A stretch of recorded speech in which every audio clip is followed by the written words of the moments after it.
Chapter 7. The Shadow of Kings.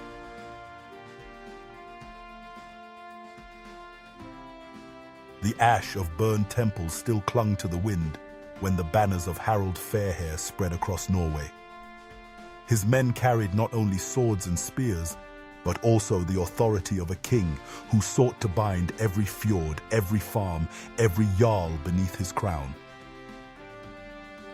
For centuries, Norway had been a land of scattered clans. Each valley, each fjord lived by its own law, guided by the will of jarls and the council of free men in the thing. No man ruled all. Freedom was the soul of the North. But Harald sought to change this. He dreamed of a kingdom as strong as those he had seen abroad, a land united under one name and one king. The old stories tell that Harald swore not to cut or comb his hair until he had subdued all rivals, earning him the name Fairhair when at last he fulfilled his vow. But in the mead halls of the jarls, his name carried a different weight. To some, he was the bringer of unity. To others, the destroyer of freedom. Erik first saw Harald's army when it marched through the western fjords.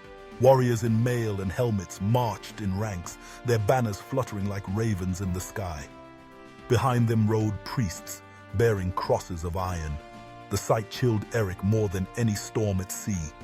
This was not the chaos of raiding bands or rival jarls. It was an organized force, disciplined, relentless, moving as one.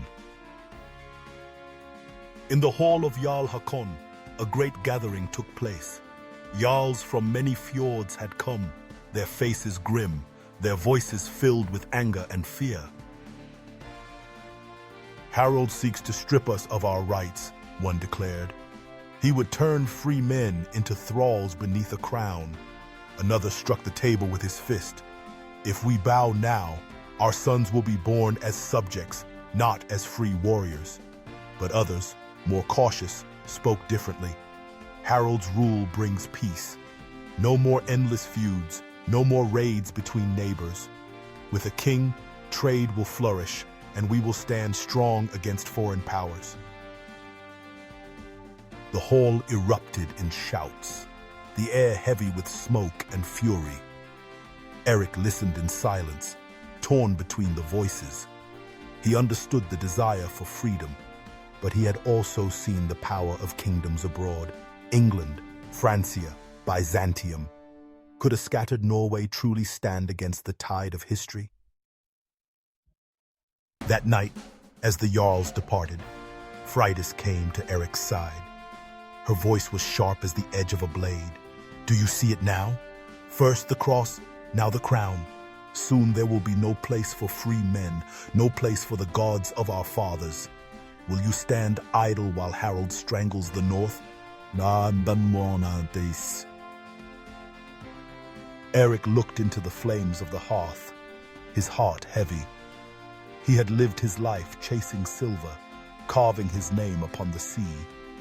But now he saw that the greater battle was no longer fought with foreign foes. It was here at home, where freedom itself was at stake. The spring that followed was soaked in blood.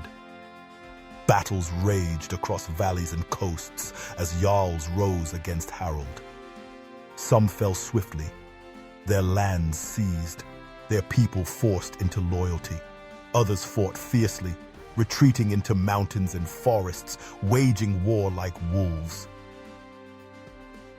Erik stood beside Jarl Hakon at the Battle of Hafrsfjord, where Harald sought to crush the last of his rivals. The sea was thick with ships, their sails dark against the sky, their dragon prows clashing like beasts. Arrows darkened the air, axes rang on shields, and the water turned red with the blood of men. Erik fought like a storm, his axe splitting shield and bone alike. Around him the cries of the dying mingled with the roar of battle. Yet as the day dragged on, it became clear. Harald's fleet was too strong, too disciplined. One by one, the Jarl's ships were driven back, shattered or sunk. When the battle ended, Hafrsfjord was filled with wreckage and corpses. The sea that had once been the highway of freedom now bore the shadow of a king's rule. Jarl Håkon, bloodied but alive, fled into exile. Many of his men were slain or forced to kneel. Erik, standing among the ruins, felt the weight of a truth he could not escape. The age of Jarls was ending. The age of kings had begun.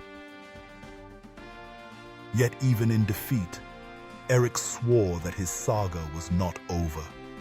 He would not bow easily, nor would he forget the freedom his people once knew. Beneath the shadow of kings, he carried within him the fire of resistance and the unyielding spirit of the North.